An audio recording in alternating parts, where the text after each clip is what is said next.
Cold प्लेमुळे वाहतूक सध्या संथगतीने सुरू आहे। आपण पाहतोय की जी वाहतूक मगाशी कोंडी होती ती आता सुरळीत झालेली आहे, मात्र काही प्रमाणात संथगतीने सुरू आहे। आपण पाहू शकतो की पोलीस उपायुक्त तिरुपती काकडे सध्या रस्त्यावरती उतरलेले आहे। सर, आपण वाहतूक जी कोंडी होती ती आता सुरळीत केलेली आहे, मात्र तरी देखील अद्याप वाहतूक संथगतीने धावत आहे। कोल्ड प्लेच्या कार्यक्रमाच्या अनुषंगानं मोठ्या प्रमाणावरती प्रेक्षक जे आहे ते डी.वाय. पाटील स्टेडियमकडे येत आहेत। त्याचबरोबर त्यांना ड्रॉप करण्यासाठी काही टॅक्सीज असतील किंवा प्रायव्हेट पब्लिक व्हेकल्स असतील ते सुद्धा ड्रॉप करण्यासाठी येत आहेत। विशेषतः एल.पी. ब्रिज परिसरापासून ते उरण फाटा ब्रिजपर्यंत आपल्याला ही वाहतूक जी आहे ती संथ गतीने जाताना दिसून येत आहे।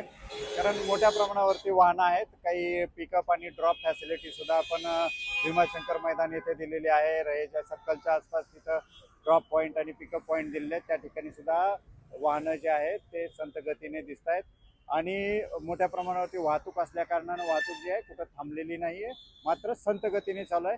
त्याचबरोबर या वाहतुकीच्या नियमनासाठी जवळपास 435 अंमलदार, 400च्या आसपास आपल्याकडं वॉर्डन्स उपलब्ध आहेत। 35 अधिकारी वाहतूक जे आहे ते सुरळीत करत आहेत आणि वेळेत जे प्रेक्षक आहेत त्यांना पोहोचता येईल याच्यासाठी प्रयत्न करत आहेत। सर, जो कार्यक्रम बघण्यासाठी आलेले त्यांना काय आव्हान कराल आपण कार्यक्रमासाठी येताना सार्वजनिक वाहन व्यवस्था जी आहे, सार्वजनिक वाहनाचा वापर करावा। जास्तीत जास्त प्रायव्हेट व्हेकल घेऊन येत असाल तर आपण जे पार्किंग प्लेसेस दिलेले आहेत त्या ठिकाणी पार्क करावीत। स्टेडियमच्या आजूबाजूला रेंगाळू नये। ज्यांनी पार्क प्लसवरती बुक केलेलं आहे त्याच्यावरतीच त्यांना नॅव्हिगेशन मॅप दिलेला आहे, त्या नॅव्हिगेशन प्रमाणे त्यांना पटकन त्या पार्किंगच्या ठिकाणी पोहोचता येऊ शकतं। त्यामुळं विनाकारण आपल्याला जो फिरण्याचा त्रास आहे तो वाचवता येऊ शकतो।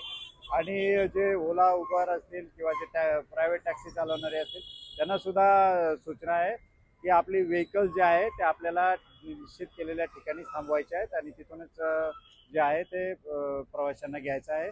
रस्त्यात कुठेही रेंगाळू नये, त्यामुळे वाहतूक कोंडी निर्माण होऊ शकते। आणि जे कोणी रस्त्यावरती वाहतूक कोंडी करायचा पार्किंग करायचा प्रयत्न करतील तर त्यांच्यासाठी आपण जवळपास 17 टोईंग व्हेकल्स उपलब्ध करून ठेवले आहेत। तर तसेच मोठ्या प्रमाणावरती असे पार्क केलेले व्हेकल सुद्धा आपण टोईंग करून त्यांना घेऊन जात आहोत, ज्यामुळे मार्ग जो आहे तो अगदी सुव्यवस्थित राहील आणि त्याचा अडथळा होणार नाही। धन्यवाद। हे होते आपल्यासोबत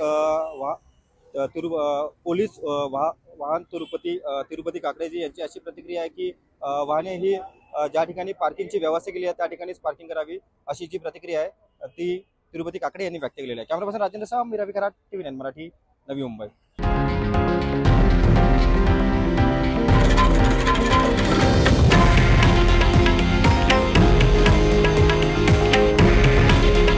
हे आहे देशातील नंबर 1 न्यूज नेटवर्क आणि आपण पाहत आहात TV9 मराठी।